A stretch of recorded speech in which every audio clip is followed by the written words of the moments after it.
Hey everyone, welcome to the show. I've got the crew here. Jay, Joe, Jeff, guys, welcome back. We got a lot of really good feedback on the first discussion because it was so candid. And we started chatting as soon as this connected. And I said, wait, stop, let me hit record and let's get this going because holy moly, guys. What's going on here? What is going on? My Lord. So everybody knows it's May 11th, 9 p.m. We've seen a shit show today. Yeah, I mean, most of the people listening to this are from the future. And I'm sure this event's going to go down in the books, right? The Luna stablecoin meltdown just happened. We're literally still experiencing it. I think Luna's trading, the stablecoin's trading at like 60 or 70 cents right now. I'm pretty sure it's going to go straight to zero with enough time. But yeah, just throw it out there to you guys, just around the room from the last time we talked. Whatever you guys want to throw out there as you intro yourself, feel free to have at it. We'll start with Jeff. Go ahead. So yeah, quick intro. Jeff Ross, former doctor, now hedge fund manager, and I run a RIA called Vailshire Capital Management. Discovered Bitcoin. I like to say I discovered Bitcoin in 2016, but I got held back to the class of 2019 because it took me that long to figure out what Bitcoin was and how special it is. And I spend a lot of my time on Twitter these days and doing podcasts like this, just talking about Bitcoin, why it's better money, and how it's going to change the world for the better. So that's me in a nutshell. Joe, go ahead. Yeah. Hi, Joe Carlasare. I'm a commercial litigator with Smith Amundsen in Chicago. I'm also the co-chair of the Blockchain, FinTech, and Cryptocurrency Practice Group. Also a armchair economist and investor. Been investing since before I was 18 through a custodial account with my dad, and very avid follower of financial markets. Jay Gould, entrepreneur, investor, Bitcoiner since 2016, run a podcast as well, and angel investor in technology companies as well. So guys, one of the, before we get into the Luna explosion and all that stuff, one of the comments for me that really just sticks out in the past week, that when I heard this, I was like, you have got to be kidding me that this was just said out loud. And it was when Powell described the current situation as the deleveraging as the landing is going to be soft-ish. And when I heard that, I was like, oh my God, this is going to be a disaster. Disaster. Correct? Well, like, what was your guys' take? Joe showed me a chart today. Joe, if you want to just talk about the Fed fund, I never realized this, but like since 1990, every time the Fed fund rate has hit a high, the next time it hits a high, it's never past that, which maybe you could speak to that, Joe, because I thought that was really an interesting data point. Yeah, no, historically, the Fed funds has never gotten back up to the prior high, which is really, it just shows you at some point something breaks, right? And that's what we're watching. And I think the big question now is, has something broken? Are we at the point where, this is it? Or are they going to keep the pedal on the gas? But to Preston's point, it's really interesting, Preston, because at this point, given they're so close to the lower bound, given the fact that they've had to do so much unconventional monetary policy to keep the system running, I really think they focus a ton on communication. I mean, the Fed at this point is all about these press conferences, setting expectations right. And to your point, I thought when he said softish landing, because it's such an unusual phrase, that it might have just been an off-the-cuff remark. But if you go and look, the Federal Reserve Bank of New York's president, John Williams, used the exact same terminology in a press report. He said, we think we can curb inflation and ensure a softish landing. So that tells me they roundtabled this. Go look it up. It's amazing. They roundtabled. No way. Yeah. Go look it up. Google it. He just said it yesterday in a press release. He used the same terminology, softish landing, which means that they roundtabled it. They realized this is going to cause havoc in financial markets. And they said, we have to do it. We have to take the pain. We have to take our medicine this time, because if we don't, inflation is going to run hot and get out of control. So I think that's where their mindset is. We can talk about that later on, whether the inflation's real or how long it's going to stick around, what's driving it. But to me, I think that shows you where they're at. I mean, they can say this as long as they want, but they're going to break something.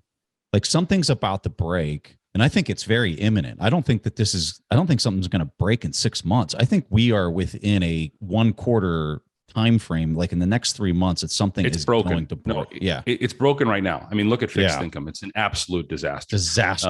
The last time we spoke, I was the lone bull in the podcast. Boy, do I have egg on my face, and kudos to Jay for getting it right about us going further. But what I will tell you is, my expectation, and I think Jeff was in the same place at the time, I thought yields were going to top, right? I thought we were entering a peak where yields were going to fall at that point.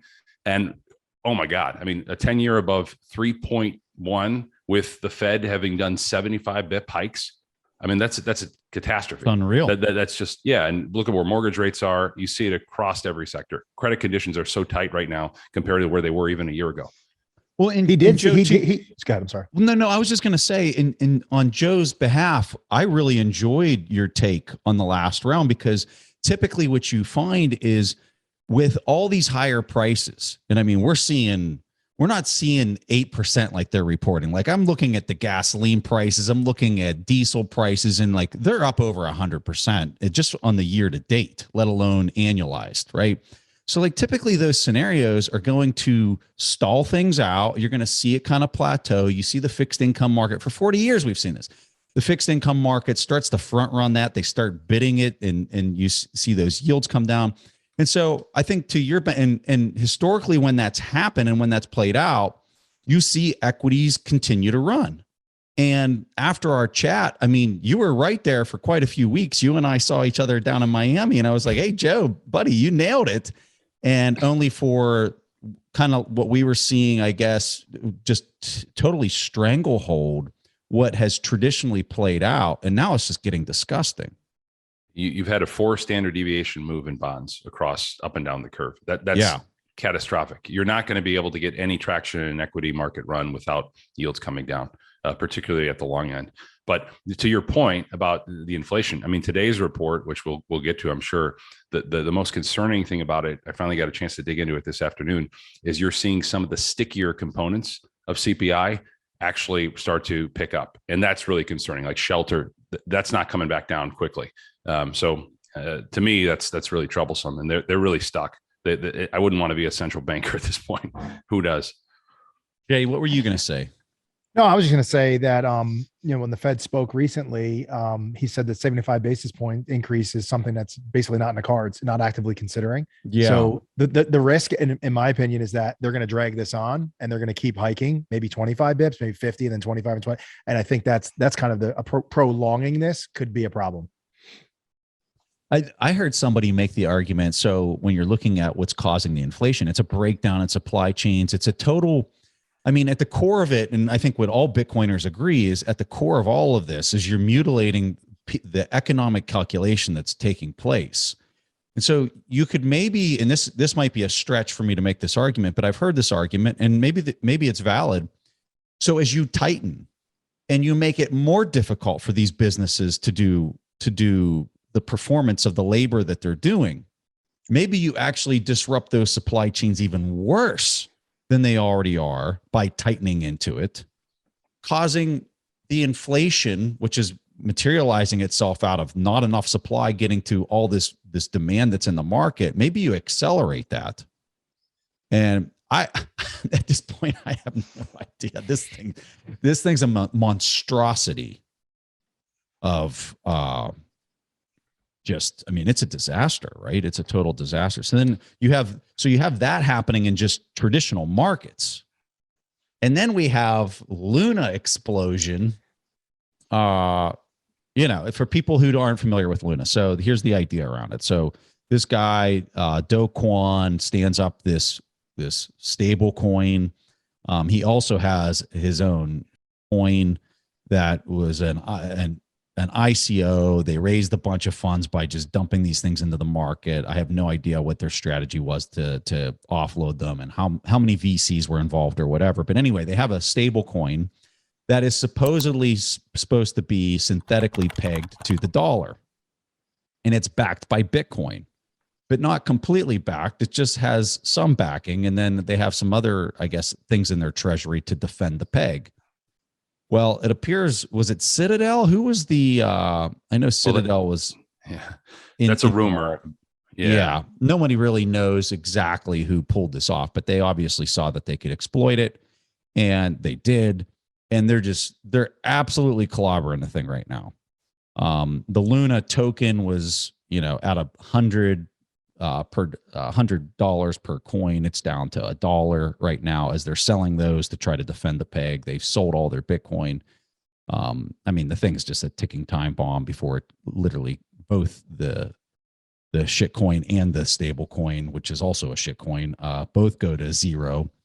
And what I think people aren't understanding about this, who maybe aren't intimately familiar with the space, is you have this whole DeFi, or as I referred to it today as ClownFi, has all these dependencies wrapped around derivatives contracts and quote unquote yield farming that's taking place all around this quote unquote synthetic stable coin. And when you look at why this stable coin is different, in my opinion, I'm really curious to hear Joe's opinion on this one, but the reason why I think that this stable coin was so highly used is because it had a total lack of KYC attached to it, like you do with USDC and also Tether, which, supposedly who the heck knows? I don't deal with these things. I just own Bitcoin. Have US dollars that are actually in a treasury backing them. So, so you have the whole DeFi space, all these other just coins that are tethered to these things, that are tied to these things in these unbanked derivatives.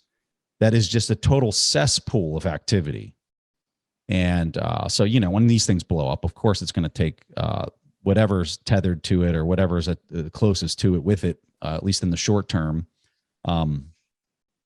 provided some amazing buying opportunities, in my humble opinion, for Bitcoiners.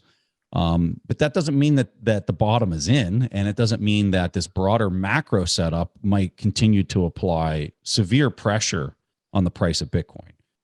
So that's me talking way too much, but I feel like I need to give an overview of what this is, especially for people that aren't intimately familiar with the space. Now, I'll open it up to you guys, and just, do you guys have any additional thoughts or considerations or things that I'm not talking about that you think are important? Joe, do you want to talk about stablecoins at all and your thoughts on it? Yeah. Again, stablecoins is the main focus of the Federal Reserve, of policymakers. They talk about it constantly. In fact, I think Jay and I were both in a clubhouse from yesterday. We were talking about the Fed Financial Stability Report, which is really fascinating, particularly because they're talking about some of the hard sell-offs in the bond market and the commodities market, but they're super focused on this. They think that this is a contagion risk for the global economy. It's kind of amazing considering it's like $200 billion market globally. You shouldn't think that, but I think they're really concerned about the stablecoin's threat to the dollar. But to your point, Preston, I think the real key thing to look at this with respect to the market structure is that Bitcoin really is, we all know it's what matters in this space. And all these other coins and DeFi protocols, and even Ethereum to an extent, I view it all as sort of a barnacle on the hull of the ship that is Bitcoin. And when there's the turbulence in the macroeconomic environment and Bitcoin starts to sell off, you see all these things blow up. So it's kind of a chain reaction here. And it wasn't dissimilar from what happened in the 2018 pop, right? Once Bitcoin starts to go down, all these projects fail. People flee, they try to get out, they need liquidity, and it's just a cash run. So that's the way I think you look at it. And with respect to Luna in particular, I think it's a little bit of a different, dynamic. And there's going to be, my prediction is there's going to be serious litigation that comes out of this, for the simple reason that unlike most of the other stable coins, which purport to reflect the dollar, these things were promising substantial amounts of yield. They had venture capital backing them in excess. They had people sticking their necks out saying, don't worry, this thing's fully collateralized. And if you have exposure to US regulators and to the US legal system, you are going to have to bear consequences for that. That is not going to get off the hook. And in particular, Yellen is going to use this as the number one talking point to advance some regulation of the stablecoin market. She needed this. I think this gives her the perfect example. Exhibit A, here, this market's blowing up, so we need to step in and save you from yourselves. So I expect that to come. Wow. And Wow. I did not think of any of that. So what you're really saying is there's some VCs out there that should probably be pretty concerned right now. Oh yeah, because here's the thing: as many people know, once you get big enough and you have a target on your back, it's pretty easy to file a lawsuit, and there will be people coming after them based on their representations. And I mean, I'm not going to name names, but there was a fairly famous person in the quote unquote crypto space that has a Luna tattoo on their arm. I'm just be nervous. He can't guys. get away from that. Right. I mean, it's you, when you have that exposure, don't be surprised if somebody comes knocking with a subpoena on your door. I mean, let's be honest, that tattoo was embarrassing before Luna even collapsed. Sorry, Yeah. couldn't help it. Sorry. Delete that. Don't be sorry. No. I don't think. I think everybody listening to you right now, Jeff, is nodding their head. Yeah. Let's. How about your thoughts on how it's interconnected with all the DeFi stuff? I mean, does this continue to unravel as we're looking at this in the coming couple weeks? Does the pain train? I mean, I'm looking down Coin Market Cap and like everything there is down 20-30% today. That's not Bitcoin. Does that continue to roll out? I have thoughts, Jay, but it's a disaster. Jay, go ahead. No. I just said I'm going to look. I haven't even looked at it. What he just said. I'm looking right now. Take it, Joe. Yeah, so my view on this is it's the same story. I think that if you're only focused on Bitcoin and crypto and you're ignoring what's going on in the legacy markets, you're missing the whole picture. Amen. If we can't get stability in the bond market, most importantly, even more than the equity market, if we can't get some stability there, I think everything continues to sell off. Yes. That is the necessary condition to give us any sort of chance at even forget a rally at this point. We need to stabilize. We need a base. Like we need something that stops the free fall. This has all the hallmarks of a classic liquidity crisis across the board. That's why you see everything selling off. And I think depending on when they step in, right, Joe? Like depending on when they step in, this thing could keep ripping down like hard. And even at this point, bigger, it can really accelerate. Preston, there's a huge assumption, I think, out there. And this is, I don't want to get all, I'm not a super bear. Okay. I'm not Mr. Doomsday on this, but I'm just telling you, I think there's assumption out there that stepping in is going to stop this necessarily. Like, oh, they can totally backstop that. I don't know if that's the case. I think that's a huge assumption. Well, I think you got to talk with market. So like if you're talking the bonds, I'm with you. I think if they step in right now, it's going to accelerate the sell-off in bonds because at that point, I think any bond trader with even an IQ of 10 can look at this and say, hold on a second. I'm pretty sure this is unsustainable. And if I'm sitting on a 30-year bond, I'm about to get my face ripped off. And now I just really became a seller. In equities, I think it could bounce. And I think you could, depending on what magnitude they step in with the printing, I think it could bounce significantly. Yeah, what's the catalyst for them to step in right now? Things breaking. Like there's the total lack of liquidity in credit markets. Right? Yeah. Like, so if you go to that, it's fascinating, guys. And anybody who's listening, I totally recommend that you check out. It just was released on Monday. It's a May 9th financial stability report from the Fed. It's released twice a year. You can go in. They specifically cite, Jay, we were reading portions of this yesterday, that lack of liquidity across the S&P 500 E-mini, lack of liquidity across sections of the bond market, even commodities. I mean, there are people getting squeezed. And I think that, you see this 40-year line of truth, right? In the long bond in the 20-year, at the 10-year. And I think people were trading off that. I think people took leverage positions saying, okay, yields have to peak here. And they were buying the long bond and they've gotten crushed. And you've seen this cascade of liquidity issues from that. I would describe it like this, like in your body, you got the blood that flows through your veins and you got large arteries and then you got your capillaries, right? Like they're already seeing like out on the extremities that there's no liquidity anywhere to be found. These low vol like locations, like you're just seeing the liquidity just evaporate. Once some of those larger like veins and arteries start losing liquidity, I mean, they have to step in and just pump the patient with more liquidity is fast and at rates that I don't even think we can comprehend. I think that the amount that they're going to have to stuff into this at whatever point that is going to make the March 2020 liquidity insertion look like a total joke. Well, the crazy thing, Preston, and I'd like to get Jeff's take on this, is that why is there no liquidity? I mean, if you think about it, we still have accommodative policies. You've got negative real yields. You've got Fed funds at 75 bips. It's all consolidating in the market cap. right? So like they're going to do, so like this last round, they inserted all that printing into the system via the bond market. Most of it went in via the bond market. Some of it went in through triple P, you know, but collectively across the globe, they've been doing it in via the bond market because nobody understands the bond market. And if they did understand how much they were debasing the currency, the people would be up in arms, right? Like, here's an example. But QT hasn't started yet, right? June 1st is when they're starting QT. Yes, correct. So do you think it's just traders? They're pulling liquidity. No, they're just being no. risk off. I think you have some of that going on, but I think where most of the liquidity goes is into the ownership of equity, and it bids the market cap of equity. And so like you have total consolidation of equity into the hands of a few people, right? And so when you put all this money into the system and people are out there spending it, and it just percolates straight into the hands of the equity holders. And so then what does equity holders do? They have to own something scarce. Well, you can only bid up so much commodities. They're perishable for the most part. Equities, there's scarcity in the shares if it's a company that's profitable or has, you know, exponential growth on its revenue. So they're just taking all that buying power and they're just stuffing it into a higher and higher market cap of equity, anything equity based, right? And so when we're watching the credit explode like we are in the fixed income market, and then they're having to reprice that equity because of those the cost of capital is going up. You can clearly see that it's, you know, 8.3% after today. Like those valuations have to come down.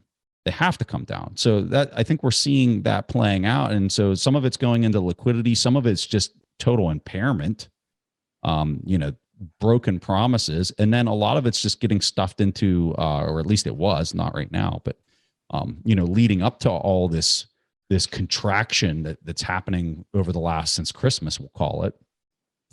It was just getting bid into market prices up to that point. Jeff, what do you think? I'm going to say something shocking, you guys. You know how I've been a bear since early January, right? Oh boy. Right? Okay, ready? Don't do it. Don't do it. I'm going to do it. I'm tilting bullish for the short term. All right. Now hear me out. The macro environment sucks. For what market? For what market? You need to specify for this. risk on assets. Okay. Including Bitcoin. I think that for several reasons. In fact, I tweeted this yesterday morning. So before CPI came out, before we knew anything, I said, I am very macro bearish, but here is something that could help tilt me to become slightly bullish for the next 3 months. And I said 3 things would need to happen. Number one, the CPI would need to come out at approximately 8.5% or lower. Check, we got that, right? What does that say? Now, we all know the CPI isn't real, right? We blah, blah, blah. We have all our reasons for it's actually much higher than that. Okay, so that's a different discussion. CPI came out 8.3%, a little bit lower. What does that say?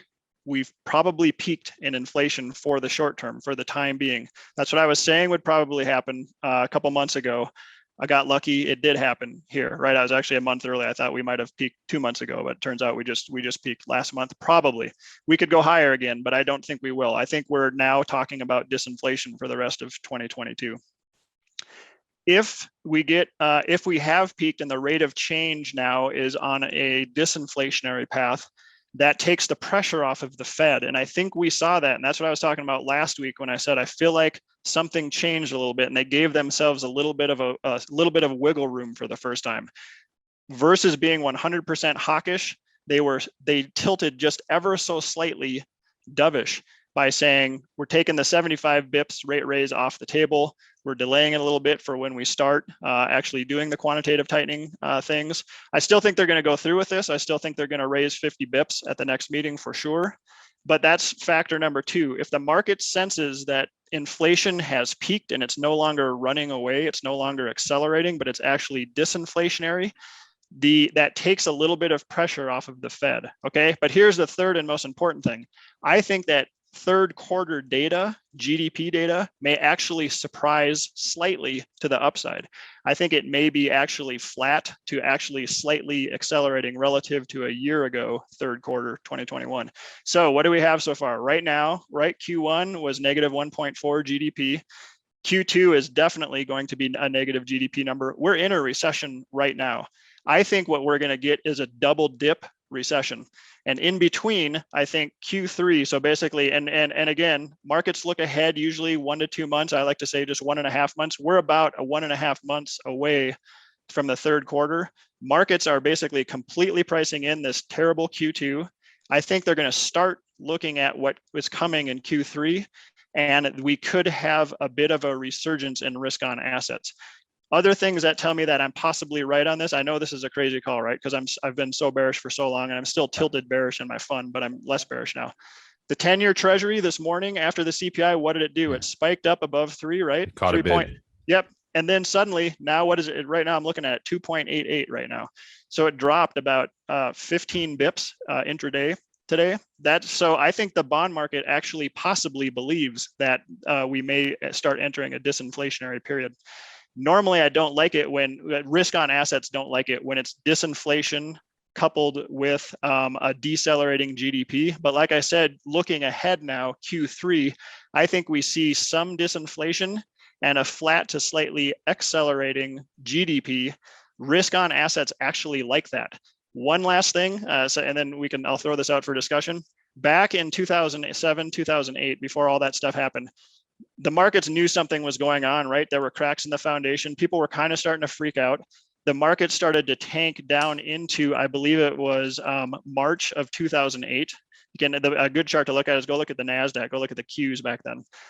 They bottomed in March of 2008, and then we had a rally, strong rally up and through like kind of mid-May-ish of 2008. That's what I think is going to happen. And then it really crashed, right? And then we all know what happened. And then it tanked after that. So I think we get a bit of a relief rally. And then I think we go into a second stronger recession, Q4 and Q1 of 2023. And that's when the Fed pivots. That's when things get super ugly. That's when QE4 comes on, and it's going to utterly dwarf QE1, 2, 3 combined. And that's a whole different story. But for now, I'm actually slightly bullish that we're going to get a risk on asset relief rally. Lay into me. I actually, Jeff, I actually totally agree. I think what you're saying here is you get a bear market rally. You effectively get a bear market rally, which I think nothing goes straight down in financial markets. So I think we're primed for a rally here. Whether we go lower, which is, it's possible. Nobody knows where the bottom is on this, but nothing is going to go straight down like this. They're going to try and pop it, and everybody's shorting these. So I don't think that you're just going to see it continue to decline at this rate. I mean, this has been one of the most vicious rallies in history at this point, especially in the bond market. It's been an absolute rout, 4 standard deviation move. One quick caveat to what you just said, Joe. I think it's when I think of a bear market rally, I think of kind of like a 1 to 2, maybe 3 week long sort of thing that gets up basically to the top of its volatility range, like Bollinger Band kind of stuff. And then it tanks again. And so everybody shorts it at the top. I think this is going to be strong enough that it's going to fool people into thinking the bear market's over. We're going to regain moving averages, like serious moving averages, the 200-day, the 100-day. We're going to squirt through the Bollinger Bands to the upside, and it's going to pull lots of people with it into thinking we got through it and that the Fed did the right thing. And then it's going to crash and just destroy everybody. So to your point, totally agree, bear market rally, but I just want to emphasize, I think it's going to be a very strong bear market rally. But will fool a lot of people. And not to nitpick, but I thought I saw a tweet from you that, and maybe things have changed in the last couple of days, but didn't you think Bitcoin to a new all-time high? Possibly. This summer? I've said it's possible that it reaches a new all-time high by mid-May, although I don't think so. I think it's going to do similar to what the NASDAQ did in 2008, where it ramped up very high, didn't quite get to that previous all-time high. I think NASDAQ, risk on assets in general, so small cap stocks, things like that, and Bitcoin, I could see Bitcoin getting up to 60K, 55K, 65K, somewhere in that range, and then just collapsing from there again. Just a historical note for people. The NASDAQ in 2008 sold off 25%. Then it had a bounce of 23% for almost a full recovery. Not a full recovery, but it was kind of what you're describing, where it went outside of what you would expect a vol range would be. It then sold off from that level down 50%. And from the original top, it was down 54%. Now, what I think's interesting is once it got beyond, let's see here. Well, once it went back down to the previous low that was negative 25% in 2008, it came completely unglued that second time. Once it got through that negative 25%. Now, when we look at the existing setup that we have right now, and I'm just talking about the NASDAQ, we are down. I believe we're down like 28% right now. Let me see here. It's about 17 for the S&P too. Yeah. Okay. So on the NASDAQ, we're down 29% right now. We've already had a sell-off that was as deep as 23 to 24%. And we had a bounce that was like the 2008, which was up 18%. And now we're back down to 28%. I don't. Yeah. Good. So I guess where I'm going at, Jeff, just to try to challenge your idea, it almost seems like we've already kind of had that bounce. And it also appears that like when you get in a situation where the Fed doesn't come to the rescue and you get through a 30% drawdown, that things can get a little messy and you start getting contagion. So I don't know if we're there. If we are, it's happening next week or the week after. My opinion is we're seeing hiring freezes happening now. I think you're going to see, the Q2 earnings calls in July and August. It's going to be a shit show. They're going to have weak guidance moving forward. Potentially, there's going to be some layoffs happening at some point. I think you're going to really see it's really going to get worse, in my opinion. I think the economy is definitely grinding down. It's expected to continue to further, slow. I disagree on the Federal Reserve. I don't think they're changing course. And I think the market's seeing that, and they're going to do their 50 basis point rate hike. What he said, I took the note here when you were talking, there's a broad sense on the committee that additional 50 basis increases should be on the table for the next couple meetings. I think they're going to do 50 and 50 again. You forgot the first part of that sentence. The first part of that 75 basis point increase is not something the committee is considering. Yeah. The beginning part of that sentence you just read said, assuming the conditions evolve with expectations. That's what the first part of that sentence is. Assuming conditions evolve in line with expectations. I'm just saying, such a good lawyer. That's what it says. He leaves himself an out. He says, assuming conditions evolve, which you should read to mean that is declining inflation.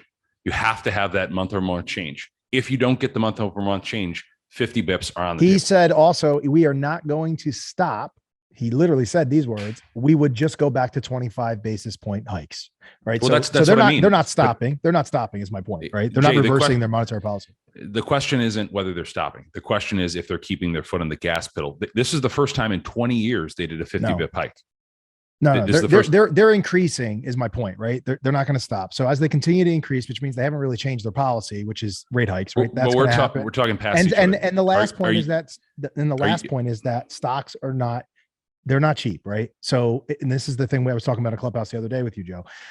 If you just look at, what are we at? 220 EPS for this year's expectation, right? That's going to get downgraded. And when that happens over the summer at some point, I believe you got to look at that and you say, we've been generally trading around 20 times on the S&P, right? So if they get downgraded to 200 even, and you take that 200 and you give it a 17 multiple, you're at 3,400. S&P's coming down, NASDAQ's coming down. I don't see this bounce. I think Preston's right. I think we saw the bounce. The S&P jumped up 10%, NASDAQ went up, and it pulled back. And I think you're just going to see deteriorating conditions where it's just going to continue to sell off. That's my opinion. I love I'm bearish. I'm a little bit in Jay's camp, to be honest with you. I mean, I'm open to any array of outcomes, and it from my vantage point, it doesn't really all matter that much.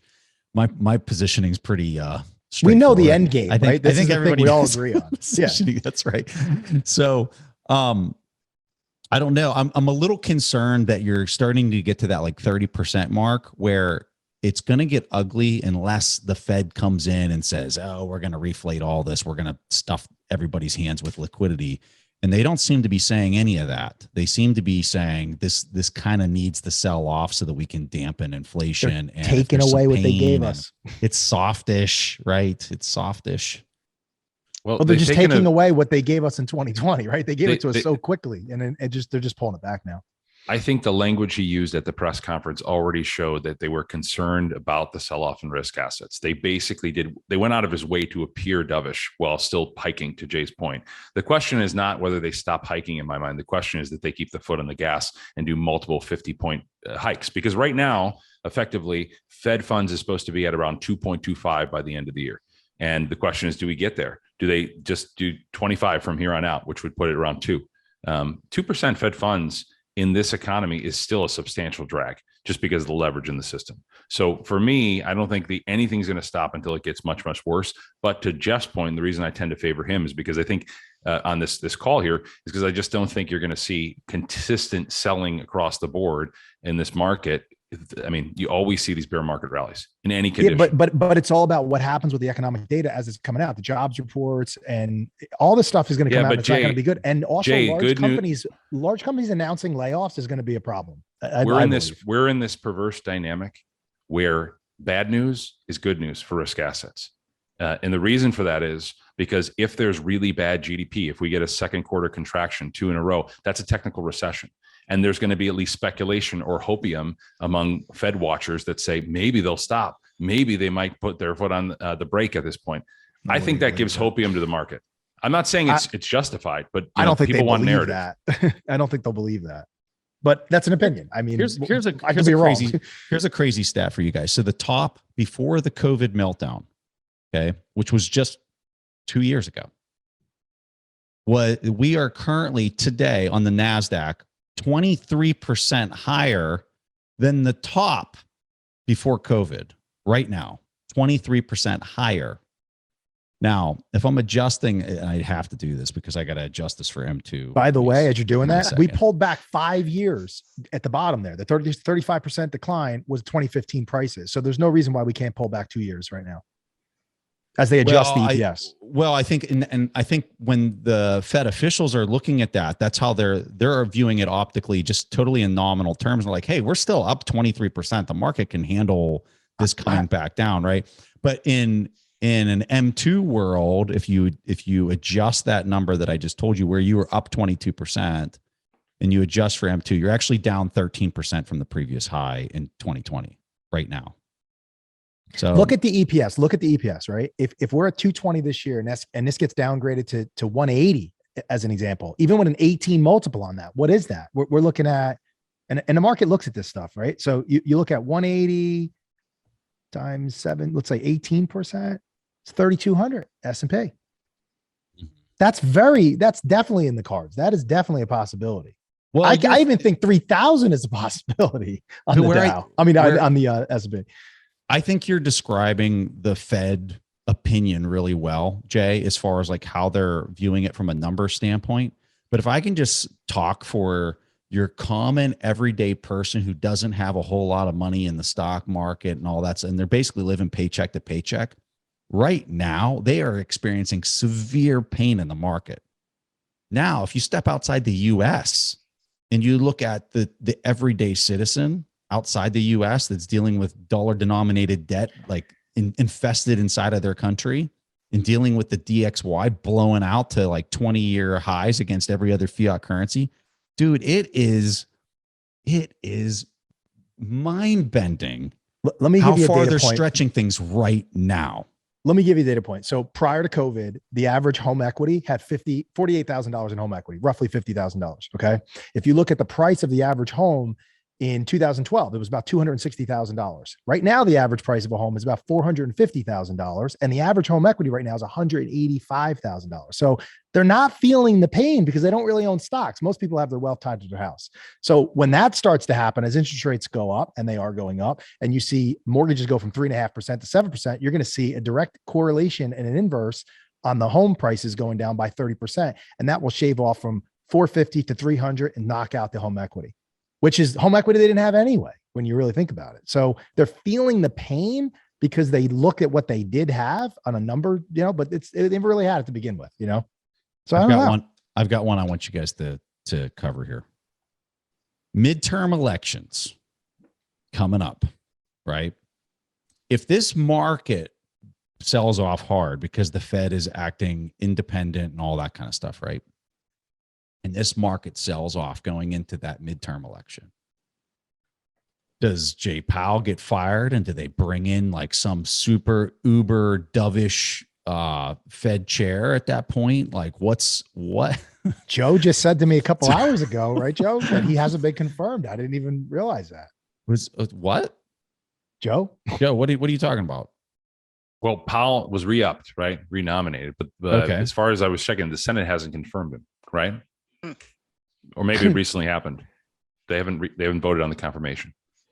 And if they haven't, it's like they're hanging this over his head. Let me right? double the check. political- I think if that's the case, what you said earlier today, then that is more pressure than Trump going on television saying all the shit that he said, right? This is way more pressure. You haven't even been confirmed for his job.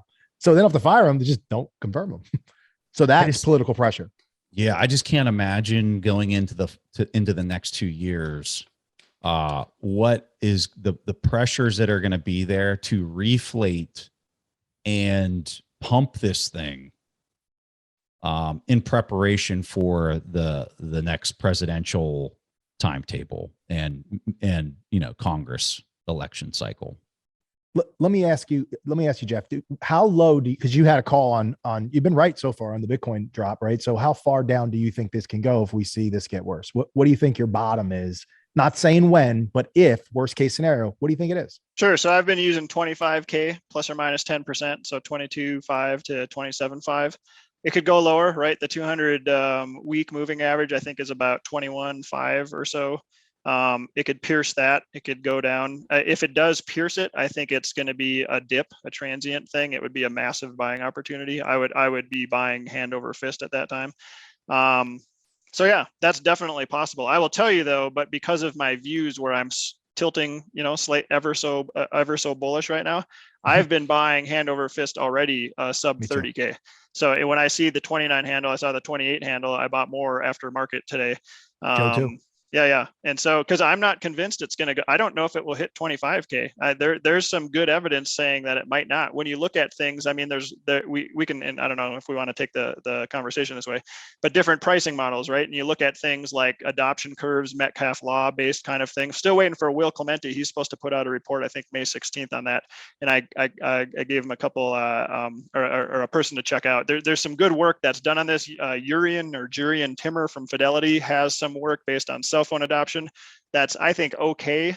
I think it's kind of underestimating the growth of Bitcoin. But when I look at that kind of thing, I think Bitcoin right now is cheap. Like it is trading along its adoption line right now. And it would take, massive market forces to get it to go lower. And it would be ugly because it's very rare for it to go lower and stay lower. The last time it did where it dipped significantly below was COVID, and then it quickly ramped back up and got back on track again. So that's how I would envision it happening this time around as well. Just to correct Jay, he's up for confirmation for a full vote of the Senate either tonight or tomorrow per shared round. Yeah, so either tonight or tomorrow on the 11th. So I wasn't wrong on that. You're not wrong, but he gets it. Maybe he gets more aggressive and doesn't have to care. That's scary. Can I talk about that? And then we can come back to the adoption thing if we want to too, either way. I'm not into politics at all. Don't care. Don't have any horse in the game. Don't care. But I think Biden and the Biden administration, they are not Trump, right? They are not stock market junkies. They are not pump it and we are going to have the best stock market returns ever. They are all about inflation, and they say they're for the little guy, so they're trying to bring down inflation. I think they may they may continue to sacrifice the market without putting pressure on Powell. I don't think there's necessarily going to be a ramp up into the midterm elections. I do think the Democrats are going to get trounced, but I think they're going to run on the platform that, look, we actually got inflation under control. We sacrificed, we stuck together. Look at us, go America. We've ruined your 401k. Your gas prices are lower. Yes, you're all going to work 10 years longer because of it. But, anyways, so that's what I think is probably going to happen. And I still agree with you guys that we're going to get to these lower lows. I just think we're going to delay a little bit. I think we have a 2-month interval or so. And then it really tanks at that point. And then when you look at that chart, I don't see a lot of support between 20 and 15. Right? Like that, it starts to get really hairy there. Right. And to your point, it would be a quick jump down, a spike down rather, wick down. And I think there's going to be a lot of money that comes in saying, man, I missed this in a 2020 bull run up. And there's going to be retail coming in big and probably hedge funds as well. So here are my reasons for this. And I started to keep harping on this, but do you know more than 3 people who are bullish right now? I can't think of three I people don't think who are anyone on here other than you. everybody. When I talk about, so 3 months ago when I was Dr. Bear and going on Twitter spaces and talking about, I literally was mocked and ridiculed all the time. Like people were, Me you're too. stupid. You're just a doc. Trust me. I wear my daughter's shirt. She got me for Father's Day. Trust me, I'm a doctor. You're just a doctor. You blah, blah, blah. You know, people hacking on me. And anyways, and not to toot my horn or anything, but just like, you could see this stuff coming, right? And now when I talk about being bullish on Twitter spaces, the same ones, I get mocked and ridiculed. Like, that's insane. How could you possibly think that? I don't know anybody who's bullish, right? Except the bullish, permables. but Yeah, Joe. Joe is. David Hunter, he's always bullish. And who's that other dude? Tom Lee or whatever. Anyways. So a couple guys are still bullish, but the vast majority of people are all nodding their heads and talking about how it's going lower. When everybody is bearish, there's nobody left to short it, right? There's nobody left to sell. That's when the price starts creeping up and nobody believes it for a while. So that's kind of what I'm going off of. Sorry. The issue is, as I see it, is not one of pure sentiment. It's not a traditional orderly market. What we were talking about earlier, and what I think was the key that Preston was hitting on, is you have a liquidity issue. Yes. And in a liquidity crisis, you can't stop that just because sentiment gets really bad. It's right. Like it's like a snowball down a hill that turns into an avalanche. That's the problem we have right now. If you can't backstop that through liquidity, resolving the issues.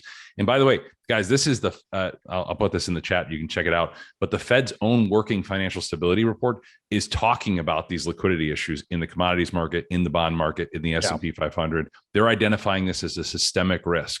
So I don't know. I think at a certain point, they're going to call uncle, whether it's 10, 15% lower from here because they're just a little bit more hawkish than they were in 2018. That remains to be seen. And one quick thing. Sorry, Preston. One quick thing is I'm always early. I'm notoriously early. So this may take longer. We may still go lower for longer and I'll look stupid for a little while before we get this ramp up that I'm hoping we see. Sorry, just wanted to throw that out. When the liquidity starts drying up, it becomes very mathematical. Right. The reason it becomes really, and people, it's funny because when you talk to anybody who's not really intimately familiar with markets, they always say, oh yeah, it's the fear. It's the fear. Actually, it gets really mathematical at the end where the promises have been so broken that everybody's just trying to cover their counterparty risk and they have to sell to cover it. Preston, this is directly from the report that just came out Monday. I just got to read this one sentence for you. Yeah. It says a sharp rise in interest rates could lead to higher volatility, stresses to market liquidity, and a large correction in risky assets, potentially causing losses at a range of financial intermediaries. That's the Fed. The Fed is saying that these rates are going to cause potentially a liquidity crisis if they continue. And if you take that definition and you put it up to an equal sign, it will equal softish.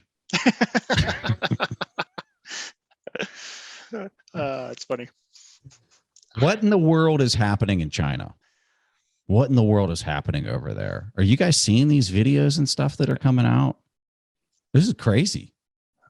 I've only heard a ton of theories about this. I've probably heard a dozen things, everything from they're potentially trying to sack the supply chains and cause havoc for U.S. consumers, and they're willing to take the pain to inflict harm on the United States and to advance Russia's cause. I've heard theories about how it's related to Xi Jinping trying to get another term for life, like become president for life, and his political issues, and he's trying to stop some of his adversaries. But I agree with you, Preston. You see these videos, and knowing what we know now about COVID, it seems bad. Sorry, probably can't say that. Hey everybody, Trey Lockerbie here from We Study Billionaires, and I wanted to tell you about a new company that I absolutely love, and that is called Trade. Trade combines two of my favorite things, coffee and technology. So what you do is you go to drinktrade.com. There's a super simple survey that you take, and then it tells you which coffee they're going to send you that you are literally guaranteed to love. Meaning, if you don't love it, they'll send you a new bag of coffee for free. And from there, you can keep experimenting so you're not falling into the same rut of drinking the same coffee over and over and over again. There are so many different types of roasters, levels of roast, beans from different parts of the world. There's plenty to nerd out on here. So why not be adventurous and try some new stuff? After I took the quiz, they sent me a bag from Sight Glass Coffee in Northern California, and it's literally my favorite coffee of all time. Normally, I've been drinking a coffee where I have to sweeten it with honey and almond milk, but this coffee, I could actually drink it black. It was so delicious just on its own. And right now, Trade is offering subscribers a total of $30 off your first order plus free shipping when you go to drinktrade.com/TIP or click the link in the description below. That's more than 40 cups of coffee for free. Get started by taking the quiz at drinktrade.com/TIP and let Trade find the perfect coffee for you. That's drinktrade.com/TIP for $30 off. But yeah, it seems wrong. Yeah. This is so I have grandparents. They're both in their 90s. They got COVID 2 weeks ago. They're perfectly fine now. They pushed straight through it and they fully recovered.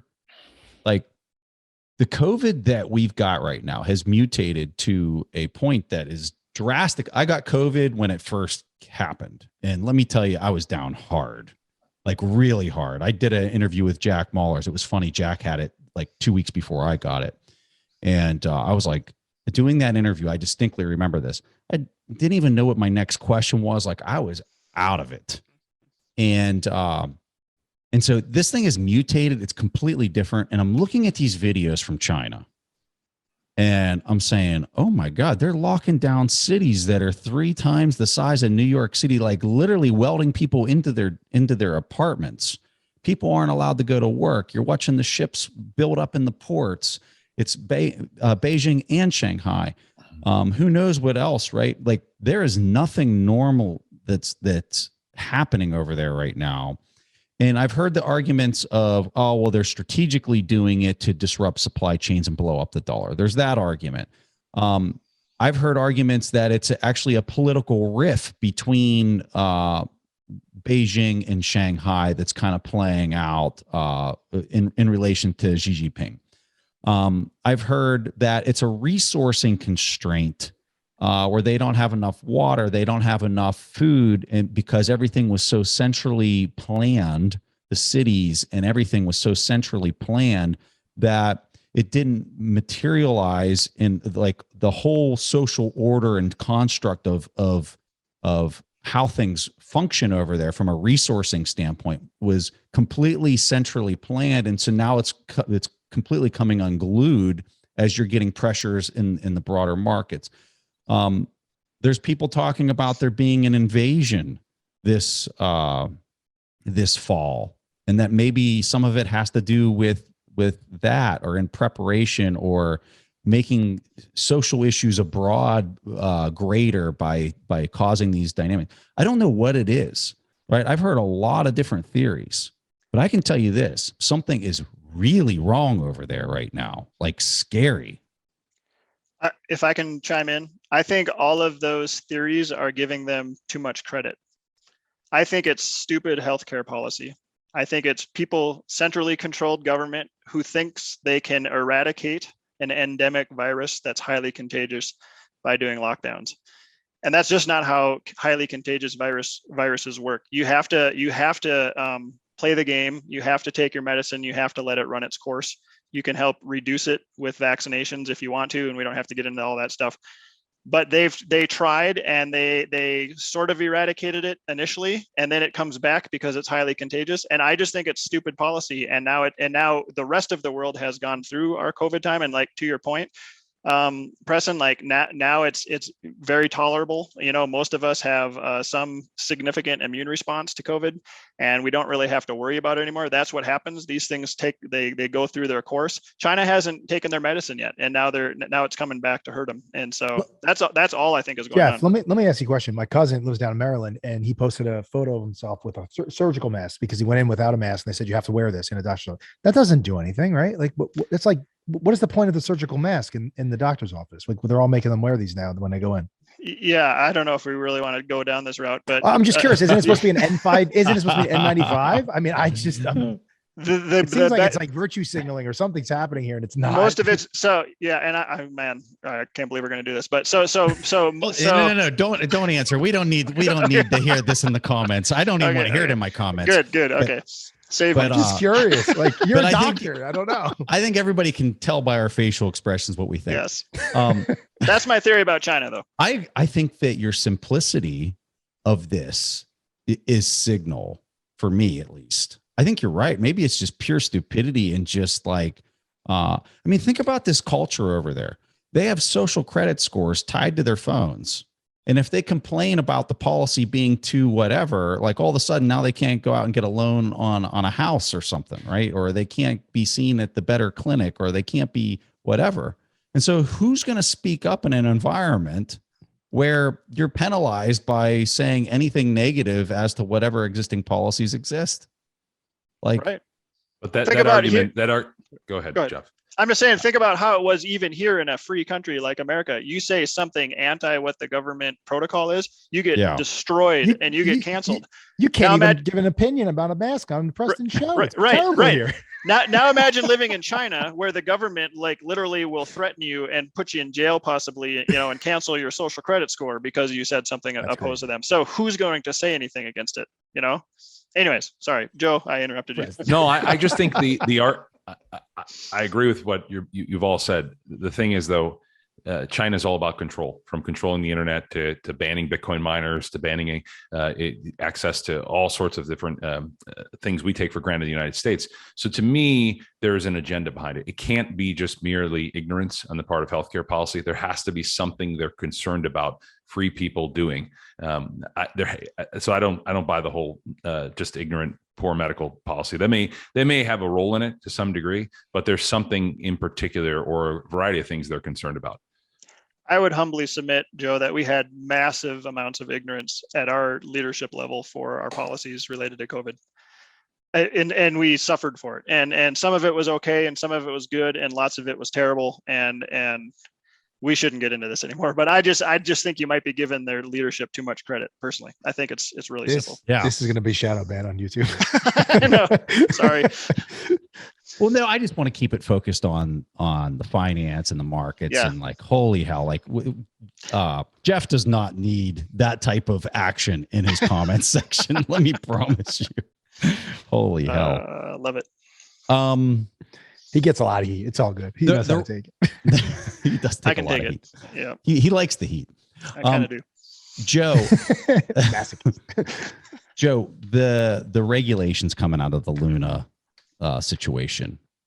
What is this going to do? Well, the regulation was already coming, right? It was coming. They already had the executive order earlier in the year. They're studying the stablecoin market. They're talking about creating it. If you read that financial stability report, the Fed has made clear again that they're waiting on a directive from either the executive or Congress before they implement a CBDC. And again, check it out. I just put it in the comments. It's pretty fascinating. They have a whole couple pages on the CBDC and the efforts and the benefits and what it would look like and how it would involve the banks. It's a pretty detailed breakdown of the Fed's view. But to your point, though, I think this was always coming. What this gives is a rhetorical talking point to hammer home. Look at this stablecoin. Look at all this wild, wild west activity going on in crypto. We need to come in and we need to deal with it.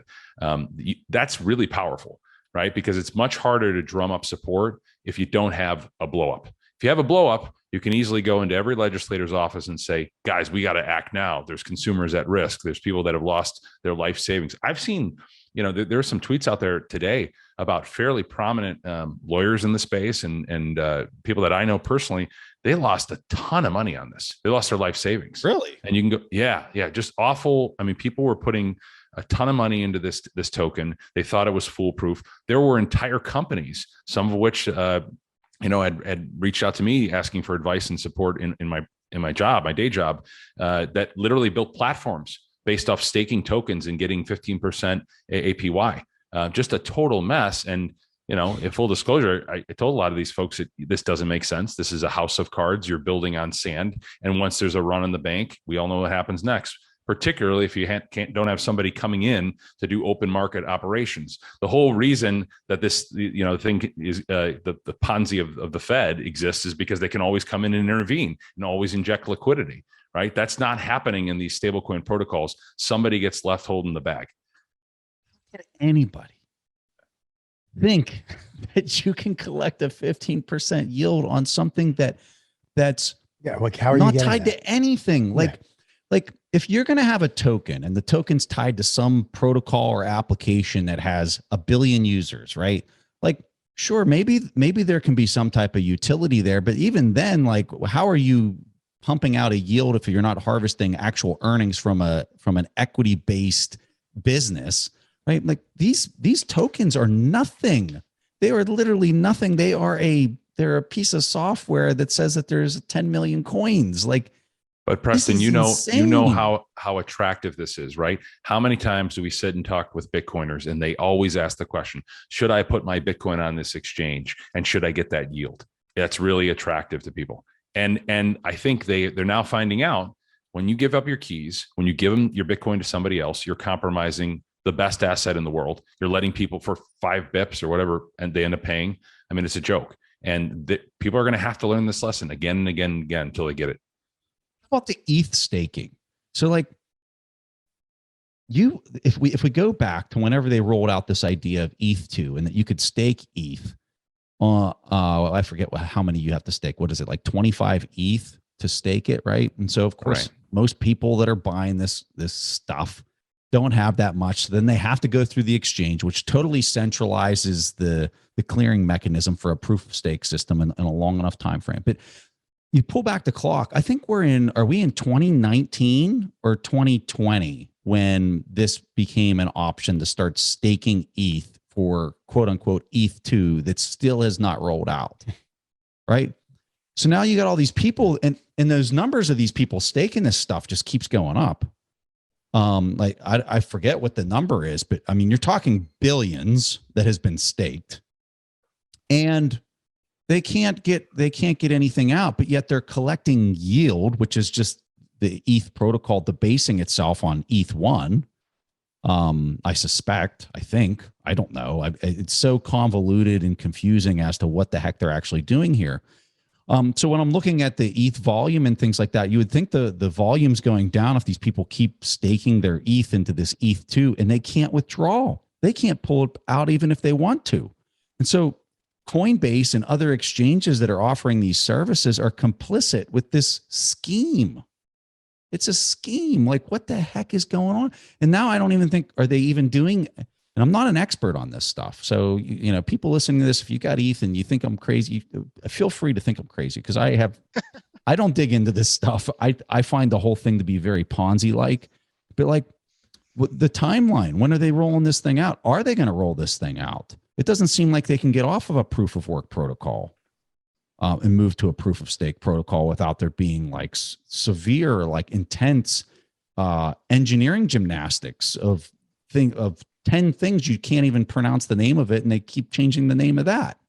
Like, it just seems like it's so similar to all this Luna like disaster framework architecture of just noise, engineering software noise that you can't even wrap your head around. So I'm just kind of curious what you guys think of some of this. And I guess where I'm looking at you, Joe, is like, are the exchanges complicit in this staking of these clown coins? And I know I'm going to upset people when I say that about ETH because everybody, there's a massive community around that. I don't own it. I don't understand it. I don't understand how people can't see the lack of sound engineering in this stuff. Yeah. So I'll start. So from my perspective, I think you have to get everybody in Bitcoin has to get into their heads that the SEC's regulation by enforcement is purposely designed to be slow and inefficient. They're going to go after the biggest fish. It's going to be very long and painful before they get results. And with respect to the exchanges, in many cases, they've taken a hands-off approaches for exchanges. So to your point, are they complicit? Most of the time, like we're seeing right now with Luna, and as I alluded to earlier, it's going to take something to go really wrong before you start getting civil lawsuits filed against them. When people start saying, I had my life savings in this, it blew up, you're responsible because I can find you. I know where to serve you. I can sue you and, have legal process in court. That's the way this goes down. So when these things actually blow up, or if rather they blow up, at that point, that's when you're going to get civil suits that are going to actually force these people to change. To your point, though, I mean, look, you've had these tokens listed, and Gensler has come out publicly and he said, I look at these exchanges, I see tons and tons of unregistered securities. The vast majority of these things are unregistered securities. Well, guess what we're seeing now? We're seeing not one, not two, but 3 separate class actions that have been filed against Coinbase for aiding and abetting the sale of unregistered securities. They're pending in the civil format where people can bring these things on their own without waiting on the SEC or any other enforcement agency. So I think that's going to come. I think you're going to see a ton of litigation against these entities coming forward. And it remains to be seen if they can advance it. But if you get one of these things to go forward and a judge to say, yes, a private investor or a private actor can sue Coinbase and advance these claims against an exchange, man, you're going to open up a plethora of litigation from the plaintiff's bar. And keep in mind, one of the things Congress loves to do, they love to give the ability for private rights of action.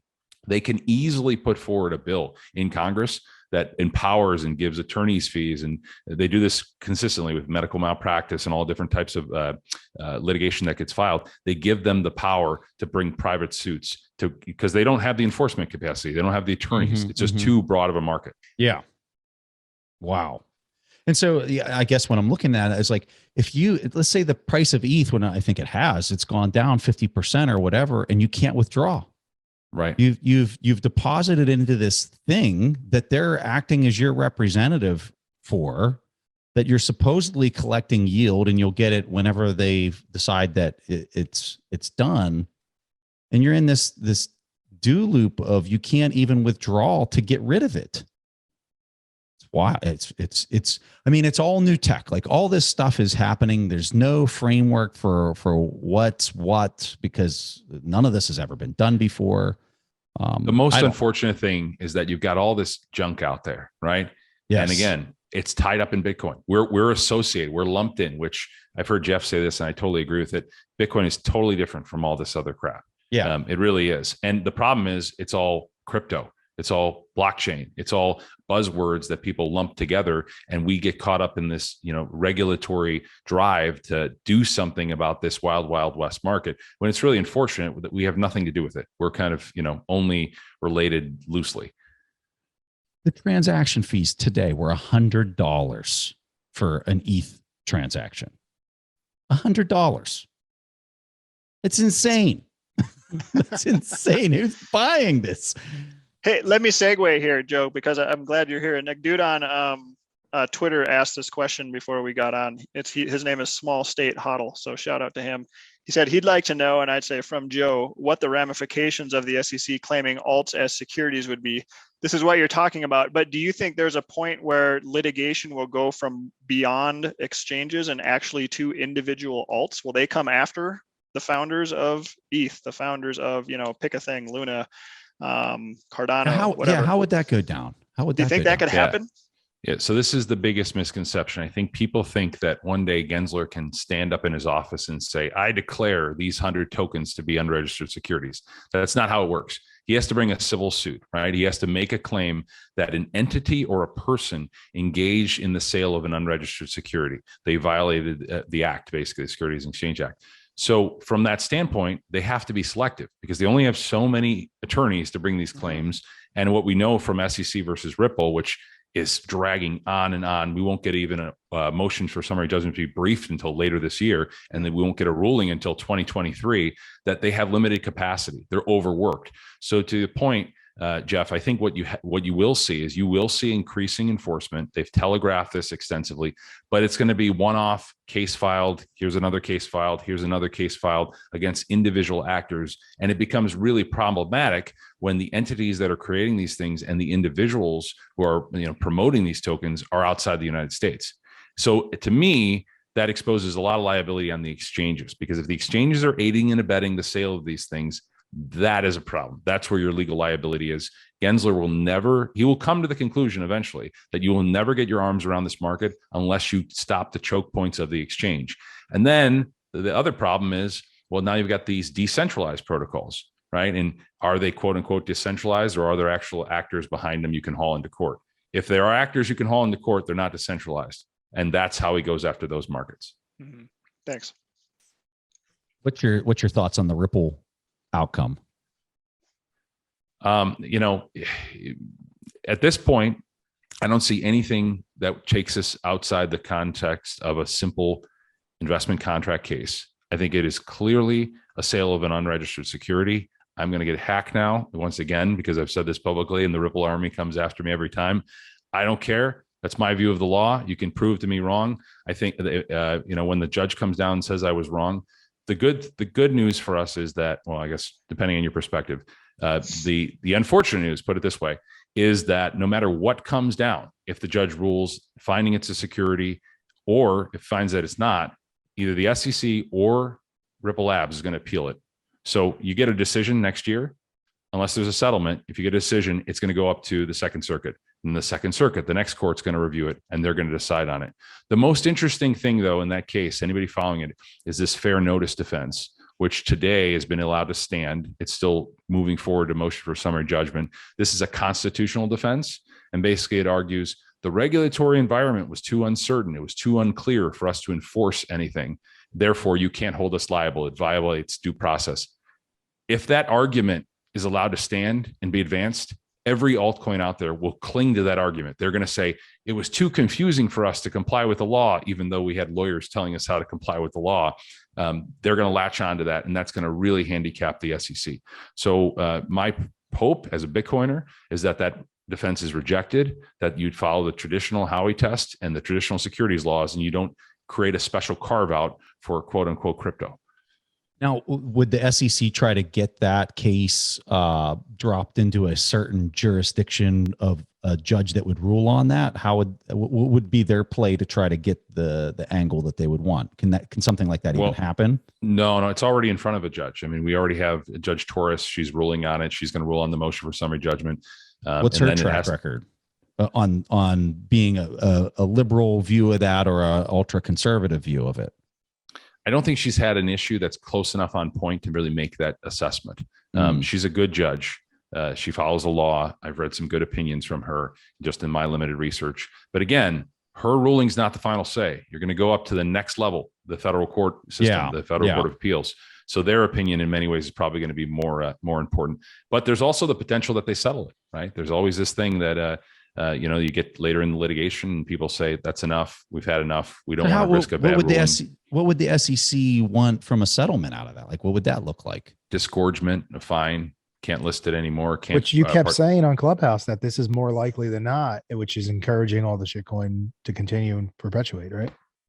Yeah. I mean, if there's a settlement, then all this stuff, I mean, this is the big thing. I think that folks that aren't living day to day in the legal system, they don't realize that the vast majority of lawsuits end in a settlement, right? This is not a criminal action. Nobody's going to go to jail for this. Even if it's found to be a security, it's generally disgorgement and some penalties and maybe some other agreements that have to be fulfilled in the order. But ultimately, it's not going to be somebody's liberty taken away and thrown into court. That's not what the SEC does.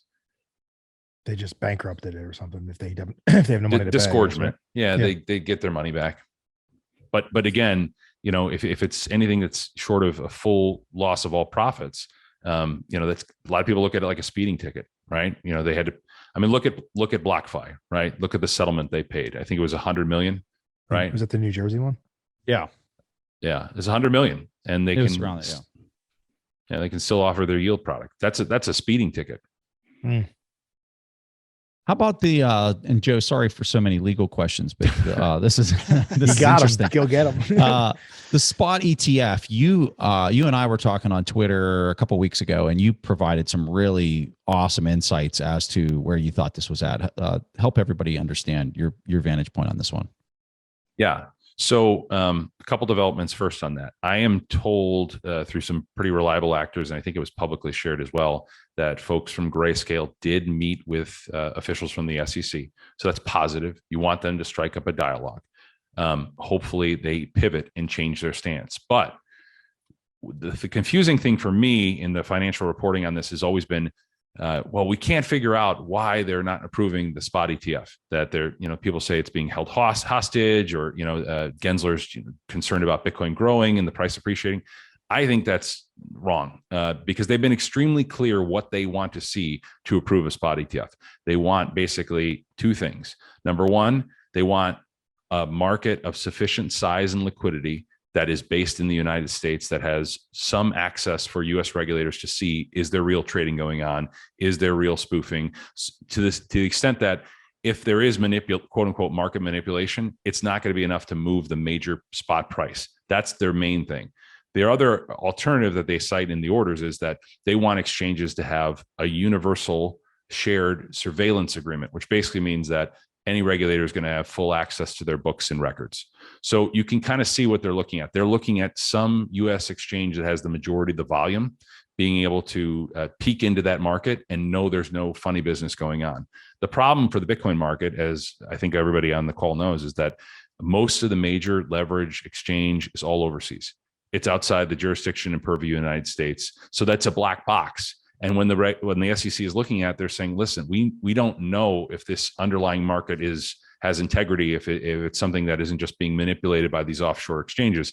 So to me, reading that in the order, if you're seeing them say repeatedly, we want surveillance sharing agreements, we want a market of sufficient size in the United States, unless something changes structurally with the market, you're not going to get them to just wake up one day and say, that's it, green light, we're going to make it move forward.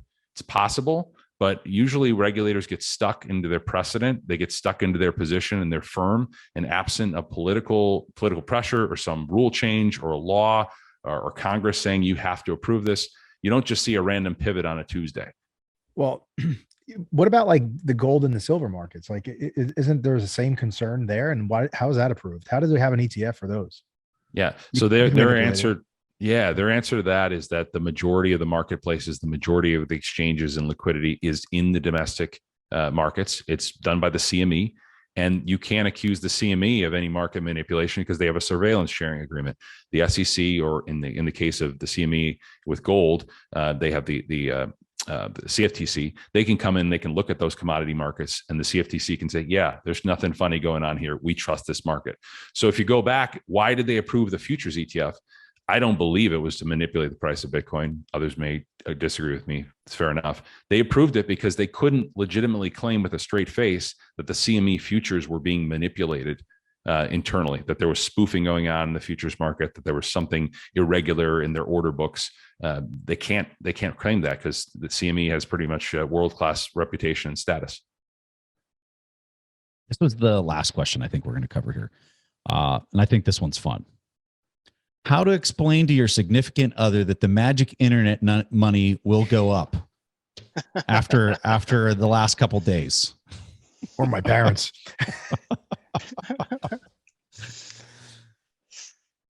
I'll take that one to start. Yeah, I've been married.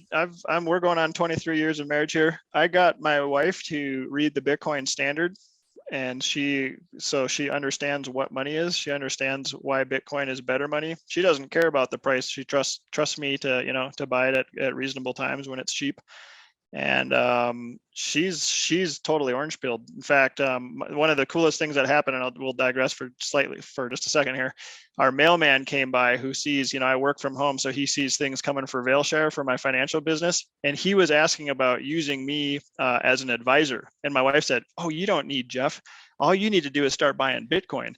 And she's trying to orange pill the mailman. He's like, "Really? Just Bitcoin?" So that was like my proudest moment as a husband. Like, my wife was trying to orange pill the mailman. That was fantastic. So anyways, that's no problem for me here in the Ross household.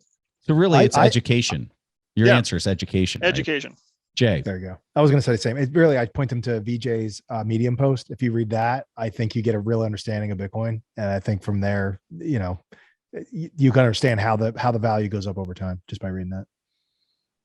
Come on, Joe. Yeah, my view is this, and it's actually, we're in the perfect environment for it right now. I don't like ever trying to talk to people about Bitcoin in a bumper slogan or some short little pithy statement. I think you need to have a conversation with them. It needs to just get down to some of the core fundamentals about what's going on right now. And if you look at financial markets right now, and I think this is the biggest selling point for Bitcoin, everything we've been talking about in this show, they're completely broken. You have the Fed setting expectations of hiking, and everything is selling off. You have bonds selling off, you have equity selling off. That system is not sustainable. So the question only becomes, what are we moving towards next? And to me, it's an easy call. It's Bitcoin, because there's nothing there. Our good friend Bitcoin Tina, there is no alternative. I don't really see an alternative in the system that's out there. I don't believe the world returns to a gold standard. I don't believe we return to Zoltan Pozer's financial commodity-backed currency. I don't think that's coming. I think you have this pristine, perfect asset born into the internet that is unlike anything we've seen in history. It has all these unique characteristics that literally you have to create new words like unconfiscatable to describe them. And in that paradigm, I think Bitcoin wins. It's just a question of when. You can't focus on the day-to-day. I know it stinks to buy Bitcoin at $60,000 and have it evaporate down to 28 or whatever it's. What I was about to say is you're saying this because I was just talking to my father. My son's birthday my son turned 3 today, right? So we had a little birthday before he came down here. And he's telling me, he's like, the store value argument that you've been telling me about for years, and this inflation against, this hedge against inflation. He goes, what kind of hedge are we talking about? We're down 50% from 60 some thousand. So it loses that argument when you talk about those types of fundamentals and how it is kind of it's really difficult conversation to have, which is why I point them back to the article, because you got to look at the things you're talking about, the unconfiscatability. I call it the DISC test, which is it decentralized? Is it immutable? Is it scarce? And is it censorship resistant? And there's really only one thing that is, and that is Bitcoin. People don't understand how powerful the dollar is, and how it's so powerful that it's a wrecking ball for anything that comes in its path. And I don't know how you can distill some of those ideas into the stuff that you guys are saying into something that people can understand without doing just an intense amount of hours and hours of research to wrap their head around all the variables. You can't, just like you couldn't, if you're talking to somebody in 1991, you couldn't explain the potential of the internet. It's the same thing. Yeah. You can use analogies, you can struggle to explain it, but ultimately, unless they really do the deep dive themselves, they're not going to get it. But everybody listening to this podcast has the ability to do that deep dive. And wherever you're at in your Bitcoin journey, I can tell you, we might not be at the bottom, but this is a pretty darn good time to start buying Bitcoin, I think. Yeah. The internet was different because you could use the internet and you can feel how it made you feel using the internet in the 90s. You can say, wow, I definitely could see how everybody else would be sucked. Let's, for instance, AOL chat rooms in the 90s, right? If you started to use that and you fell into the chat rooms, or IRC before that, you can see the addiction of it, right? Technology, give a 2-year-old an iPad. You could say, right? There's an addiction, literally. Jay, have you levels. Have you shown a newbie how to send a Bitcoin transaction? You ever done that? But they conflate that with, I could do that with PayPal. They don't understand. They think that it's the same thing. We already have digital money in their mind, right? So I think what you have to really understand is the value that it really has. It's unbreakable, right? That's the thing that to me makes the most sense. And then the argument that it's basically a digital gold, right? Except the difference is you can't take $1 billion of gold and move it, right? So from that perspective, large institutions, sovereign nations, they're going to want to hold on to digital gold versus actual gold, right? And in my opinion, it's a better gold. One last thing I like to tell people, sorry, real quick, is just sometimes the dollar strengthens in the short term, but over the long run, it's guaranteed to depreciate. It just does historically. Sometimes Bitcoin weakens in the short term, but it's just mathematically and physically programmed to appreciate in value over time. And so you got to just not put too much faith or stock into short-term price movements. I get hit all the time with, well, what kind of inflation hedge is Bitcoin if it's down 50%? Like, back up, look at 5 years. I just showed a guy the graph of this yesterday. Or if you look back 5 years, even with this huge drawdown we've just had, it's still up over 1,000%. Like, come on. Yeah, I guess it's such a silly argument to talk about that. Short-term price movements are meaningless. They're emotional. The weighing machine is the long-term price movements, and that's where you need to make your judgments from. 100%. And one way I got my father to really catch this is that he built his house. My dad's carpenter, so he built the home for $40,000 in 1985. That house today is like $400,000 or $500,000. I said, if you would have left that in cash, what are you buying for $50,000 today, right? You can't even buy a piece of property like land. So you understand that the dollar just loses 100% of its value over 100 years, basically 99.9% of the value if you look at all the asset prices. And when people start to see that, and then to your point, Jeff, you zoom out on the chart for Bitcoin, everybody always focuses on this myopic, like what happened in the last 6 months, 1 year, 2 years. You got to like zoom out, right? And to your point, again, I would say it's the Warren Buffett voting machine in the short term, weighing machine in the long term. Absolutely. And for those periods that you're talking about, Jeff, where the dollar is strengthening, it's strengthening against everything else. Everything else is going down relative to the dollar during those periods. And those periods don't typically last too long. I mean, if we go back and we historically look at how long the dollar just goes through these aggressive tightening periods where credit's blowing up, and that's why it's strengthening and everybody's running to it. It's typically about 12 months. I'd say 24 months at the longest period of time. I think if you went back to the Great Depression, like that was the longest that you saw a sell off, which was from 1919 to I think 21 was probably, or I'm sorry, 31 was where it really kind of hit a bottom. So like these periods where the dollar will strengthen, and I think recently they've actually been a little bit tighter and faster, where they haven't been really tightening for more than a year. So, and again, it's strengthening versus FX versus foreign exchange. That's right. It's not strengthening versus going to buy gasoline. So that's a big distinction. It's a good point. Yeah. All right. Well, I don't have anything else unless you guys had any other topics you wanted to hit up. Let's go back around the horn in the opposite order. Let's start with Jay. Jay, give people a handoff where they can learn more about you. Yep. Just find me on Twitter or any other platforms. My username is my name, JayGould. And we'll have links for this as well. Go ahead, Joe. Yeah, same here. You find me on Twitter. I'm there pretty often. It's at Joe Carlasare. And next time, Preston, give me the memo that I need to wear a hat because I feel out of everybody and all your hats on this. I feel like I missed the dress code. Got the long hair now. Jeff. Yeah, so I'm on Twitter way too much. My handle is at Vailshire Cap, VAILSHIRE Cap.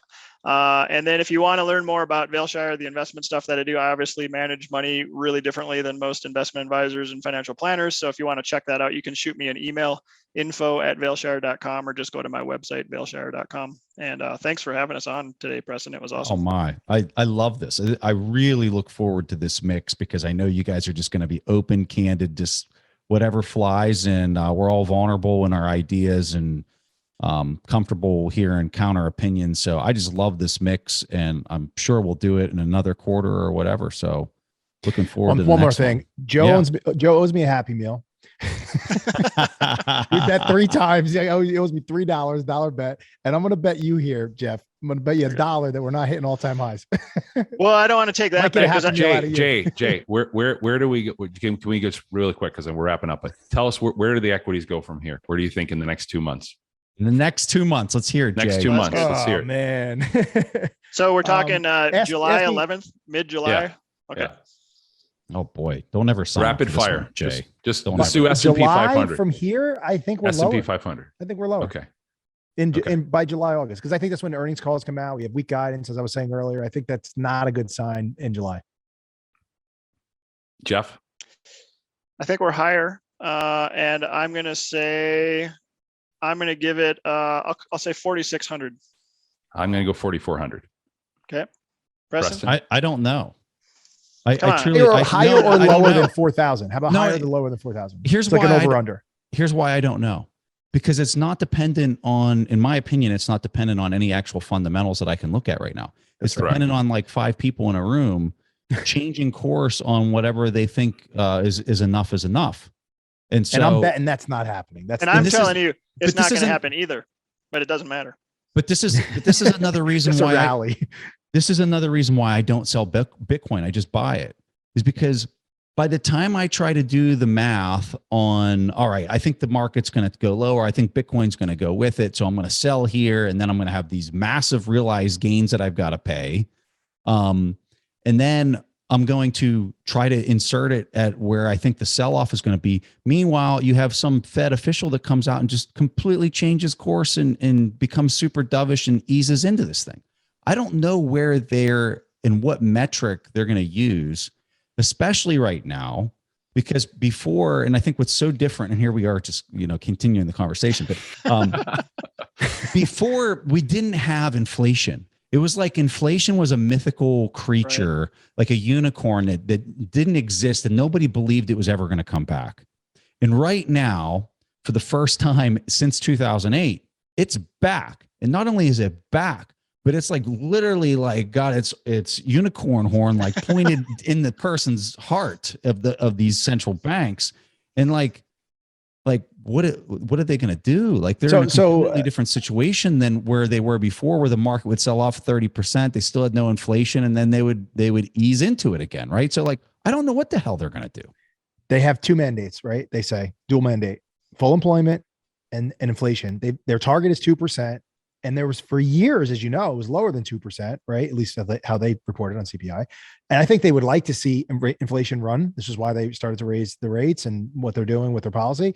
It's gone a little bit too much, as we know, right? So they're pushing the rates. They're pushing a little bit further to try to pull that back. So I think that what's going to be the catalyst for them to change their policy is the employment, right? So what are the two mandates? It's inflation, it's employment. So if they start to see that there's layoffs in the market, or you see a crash that infers that there may be some layoffs in the market for employment, I think that's where you start to see them reverse their monetary policy earlier than we would otherwise see, just based off of the rates itself and the math, right? It could happen sooner based off of what the market conditions are. So in the S&P, it's like a 35% decline. If that happens quickly, they have to respond, in my opinion. But this is why I'm a little worried about the 25 basis point, the 25 bip hikes, because it may not rapidly sell off. If they do this 50 into 50, it could rapidly sell off and there could be a reversal. But that's just, I guess that's where I'm a little hesitant. Like for me, it's a coin toss, whether it's higher or lower right now, because I do think that we're going to have things get really messy here in the coming like two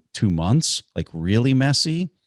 And if that's true, they might have to step in and reverse course. So I just don't know the timing of that. I kind of feel like this is getting very unorderly, real fast. You got to make a call, higher or lower. It's a total coin toss. I could go either way. So with that, you tell me, am I up or am I down? Because either way, like I don't know which one it's going to be at this point, just because of where we're at. If this was our last recording, I was pretty bearish last recording, and it's easy for me to say that now. No, you said it last time. But yeah, I thought that there was a whole lot more selling to go, because I was looking at the disparity. I didn't think that the inflation was going to go away. The market was only down like I don't know, 10, 15% when we talked last, and now we're approaching 30%. So I think things can get pretty nasty, and I think that they could come in and reverse course. So I don't know. I just don't know. Wait, what's 30%? What you're saying on the NASDAQ? On the NASDAQ, okay, we're close to being 30% down from the high right now. But see the S&P is what I think the gauge is, because that's the broader market. And so we've already seen the pain in the NASDAQ. I think you're going to start to see the pain in like kind of the value stocks and small caps and mid caps. I don't think they care. I don't think they either. I don't think they care about the bond market. The bond market. market. They care about that because credit that conditions, it's a leading indicator for employment, which is their second mandate. So I think credit conditions are even more of a leading indicator, and credit conditions froze in 2018. So that's what. If Larry Lepard and Greg Foss were here, they would be throwing up in their mouths hearing us talk about equity markets. They would be literally throwing up in their mouths and saying, "You amateurs, stop talking about the equity markets." He said we couldn't get to these 10-year rates, so Greg's wrong. He said there's no way, and we're there. Can I make one final point that I think and I'll stop talking. Just because it kind of piggybacked on what Preston said, and I want to leave people with this, at least from my perspective. People get fascinated with the idea of catching the bottom, especially in something as awesome as Bitcoin. And everybody wants to know what the bottom price is. And everybody wants to be that guy that said, I bought it at X price when it hit the bottom and then it rebounded up, and look at how rich I am now. I want to let people know that the way that wealthy, good, smart, long-term investors do it is they recognize value and then they start buying it in size when something is at an extreme valuation. Bitcoin right now, I'm telling you, on May 11th, sub $30,000 is a very good value if you are a long-term holder. And by long-term, usually I mean at least 10 years. I'm telling you, if you have a 2+ year time horizon, buying 30,000 or sub 30K is a fantastic price. I believe, this is not individual investment advice, but learn to recognize value. Quit trying to time the bottom. If you're still sitting in cash waiting to time the bottom before you get into Bitcoin, you might miss the boat. This might be the worst opportunity cost of your life. This may take off and go up again, and you will kick yourself. I promise you, if you're not at least owning some Bitcoin. So my final message is quit trying to time it. Recognize value. Bitcoin is a value. Please, please, please buy a little bit at least of Bitcoin at these prices. And that's my final point. There's nothing else that needs to be said. Amen, sir. Those good words. Thanks. I mean, that's why I keep posting I keep buying on the way down, right? You see it, Jeff. I keep buying on the way down. I'm not trying to time that either. So it's like buy. I'm signaling to the market, you should be doing the same. And I get these comments and replies. They're like, it's only going to go lower. Wait till 15. I'm not doing a lump sum buy trying to time the bottom. I'm buying as it's dropping. These are great buys. It's the way to do it. As the very famous Preston Pysh said at Bitcoin 2022, buy Bitcoin and fall asleep for 5 years. That's all you need to do. That's all you got to do. Great quote. That's it. All right, gents. That's a wrap. And thank you for your time, guys. Thanks, guys. Thanks, everybody. Thanks for watching. Make sure to subscribe and hit that notification bell so you don't miss out on the next podcast episode and new investing resources. What are your takeaways and thoughts on this discussion? Let us know in the comments section below.